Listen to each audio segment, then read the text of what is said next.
तर विरोधी पक्षाच्या खासदारांना महाराष्ट्रामध्ये अजिबात विकासाचा निधी दिला जात नाही। हा एक राजकीय आणि सामाजिक अपराध आहे। तुम्ही सत्ताधारी पक्षाच्या खासदारांना कोटी कोटीचा निधी देता, पण लाखो लोकांनी निवडून दिलेल्या इतर खासदारांना निधीपासून वंचित ठेवता। तुमच्या बापाच्या खिशातले पैसे आहेत का? देवेंद्र फडणवीस यांना जर राजकारणामध्ये मोठी झेप घ्यायची असेल, देवेंद्र फडणवीस यांना जर राजकारणामध्ये राष्ट्रीय स्तरावर मोठी झेप घ्यायची असेल, तर त्यांनी ही संकुचित वृत्ती सोडली पाहिजे। आणि मी सगळ्यांचा आहे,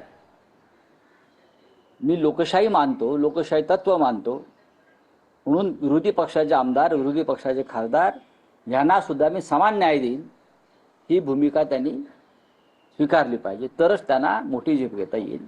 नाहीतर त्यांचं जे अस्तित्व राजकीय आहे, जोपर्यंत केंद्रामध्ये मोदी आहेत तोपर्यंतच महाराष्ट्रात राहील।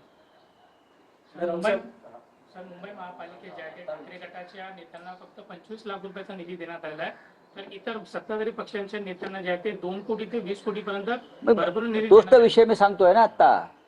खासदार असतील, आमदार असतील, नगरसेवक असतील, विरोधी पक्षाचे सुद्धा नगरसेवक निवडून आलेले आहेत। लक्षात घ्या, विरोधी पक्षाचे आमदार निवडून आलेले आहेत, ते टपकलेले नाहीत आकाशातून। खासदार निवडून आलेले आहेत आणि हा जनतेच्या तिजोरीतला पैसा, तुमच्या पिताश्रींच्या खिशातला पैसा नाही। मी वारंवार सांगतोय 25-25 लाखाची का तुम्ही आम्हाला का बिदागी देताय का? आम्हीच तुम्हाला देऊ 25-25 लाख रुपये। एक विषय होता की स्टँडअप कॉमेडियन कुणाल कामरा यांची काल हक्कभंग समितीसमोर साक्ष झाली।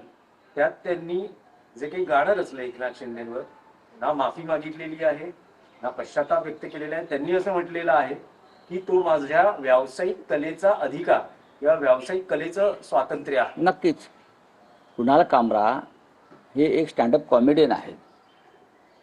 ते उत्तम प्रकारचं स्क्रिप्ट लिहितात, गाणी लिहितात, विडंबन करतात। ते विटंबना करत नाहीत, विडंबन करतात। विटंबना आणि विडंबनात फरक आहे।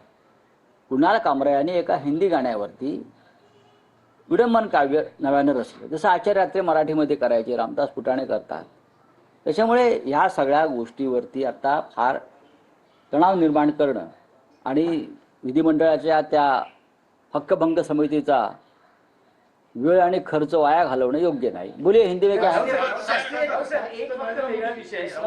काल वानखेडे स्टेडियमवर एक कार्यक्रम झाला आणि त्यात मुख्यमंत्री आणि आशिष शेलार उपस्थित होते।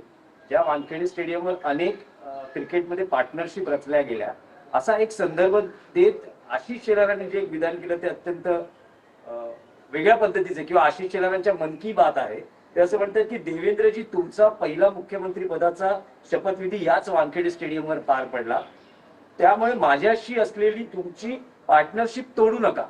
जो माझ्याशी भागीदारी करतो तो आतापर्यंत सफलच झालेला।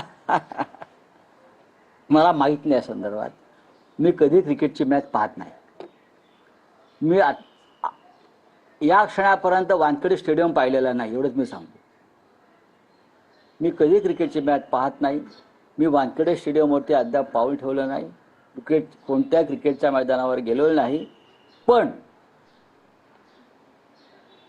आशिष शेलार यांचं जे वक्तव्य आहे हे भाजपा अंतर्गत सध्या जे वादळ उठलेलं आहे त्या वादळाची एक सुरुवात आहे। राजकीय पार्टनरशिप बद्दल ते म्हणत आहेत आणि ते आवाहन करतात मुख्यमंत्र्यांना, माझ्याशी असलेली पार्टनरशिप तोडू नका। मी तेच तर म्हणतोय, भाजपा अंतर्गत म्हणजे एखाद्या टीम मध्ये जेव्हा कुरबुरी असतात तेव्हा संघ हरतो। एखादी टीम जेव्हा एकसंघ नसते आणि टीम मध्येच एकमेकाचे पाय ओढण्याचे प्रयत्न होतात किंवा एकमेकाला अडकवण्याचे प्रयत्न होतात, तेव्हा ती टीम, तो संघ कोसळून पडतो। हिंदी में क्या है भाई?